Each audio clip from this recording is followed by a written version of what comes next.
Danny was speaking a couple of days after your first outing of the season. How do you think you fared on Tuesday? Yeah, I thought the team played well enough, obviously, to get the 3 points. I think that was the main aim, obviously, before the game. And obviously them going out to 10 men really helped with that. So I think it was just one of them where we wanted to see it across the line, keep a clean sheet. But yeah, I thought the team did well. Like I said, clean sheet, 2-0. Can't ask for much more than that. And you lined up on the left with Ace. What was that partnership like for the first time you've been together? Yeah, really good actually. We were talking throughout the game, like defensive duties and stuff like that first and foremost, and then just pretty much Ace would go in and express himself like he did 1v1s and stuff like that, and obviously I'll do my best to help him out, get round him and make him have some other options as well. And like I said, I thought he did well the other night. We worked well. I said there weren't really much down our left hand side, and obviously he scored 2 goals, so yeah, proud of him, and yeah, I thought he did well. Just in terms of being a left back and with a partner on the flank as well, how much work in training do you go into to make sure that partnership's successful? Yeah, I think that's massive. I mean, in the first 6 months when I come here, I had Cliffy, so like me and Cliffy pretty much played every game together, so it was almost like a good partnership in that sense. We knew each other, what our strengths and weaknesses were, so we helped each other out. And like I said, this year's a bit more different because we've got other lads who always want to play on the left. I think the gaffer mentioned it in an interview, didn't he? How everyone wants to play on the left, so you've got like East, Cliffy, Otis when he comes back, Charles as well. So there's quite a few players who can play on the left. It's just developing that chemistry and understanding with each other, and yeah, whatever it takes to get 3 points. And obviously you'll probably be hoping to build on that with East tomorrow against Mansfield.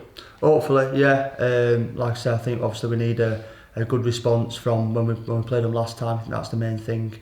I don't think I won't like to think we'd play as bad as we did on that Tuesday night, so hopefully we can like obviously get a little bit of revenge back and just implement more our style of play more on Saturday than what we did in the cup game. And on Tuesday there was a pretty decent atmosphere at BP, wasn't there? What was it like playing in front of them fans? Yeah, it was good. It would be, like I said, my first time back since last season. Obviously pre-season where it's one of them games where you can just get a little bit forced in terms of 260 minutes, so we didn't hear much of them, but like I say, it was good to be back out there and yeah, it's an experience. It's obviously with the Saturday game before 2,500 fans going to Notts County, it's incredible. So yeah, they're in good voice, and hopefully they'll be there for us on Saturday.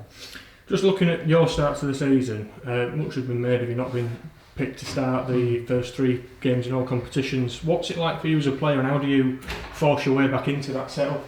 It can obviously be frustrating in a sense, but like I say, it's whatever the gaffer picks. Obviously me and Glenn do have a really good relationship, so whenever he plays, I want him to do well, and obviously that's best interest for the team. So whatever the gaffer picks, and like I say, you've got to be ready for when you are called upon. Like I say, hopefully I'll be ready Tuesday night, hopefully I'm ready tomorrow, and yeah, I'll be ready to go whenever the gaffer calls me upon. So yeah, that's all I can do really. Tomorrow's game, Caesar's facing an opponent we've already faced, as you've touched on already. What's the mood been like in the camp this week, looking ahead to Mansfield? Yeah, really good. Like I said, we come in after the day, after the game on Wednesday, got a good recovery, and lads got a good session who didn't play. And we had a nice little day off yesterday as well, so we'll come back in fresh legs, ready to go. Obviously we'll do a little bit of work on the training pitch today, and then yeah, we'll be ready to rock and roll tomorrow for 3 points. And what sort of challenge are you expecting? Obviously a good team, they've been together. I think a lot of managers have said who've played them already, they've been together for a long time, 5-6 years. So we expect, a good, well-organised team to come who want to dictate their style of play on us, and we can be ready to face that and implement ours as much as they can theirs, and hopefully we'll just put a challenge up and put a fight in, and obviously do whatever it takes to get the win on Saturday. And just finally, there's been a lot of chat about the famous Sheffield car school. It's a good bunch you're coming over from that way, isn't there? What's it like in the car on the way over? Yeah, no, it's top class. Like I said, there's 5 of us, and it's usually me in the middle seat getting the short straw. But no, yeah, it's a brilliant car school. It keeps the dog going every day, and like I say, it's class. Who's in charge of the music? Me, my playlist on Spotify. Yeah, it's good.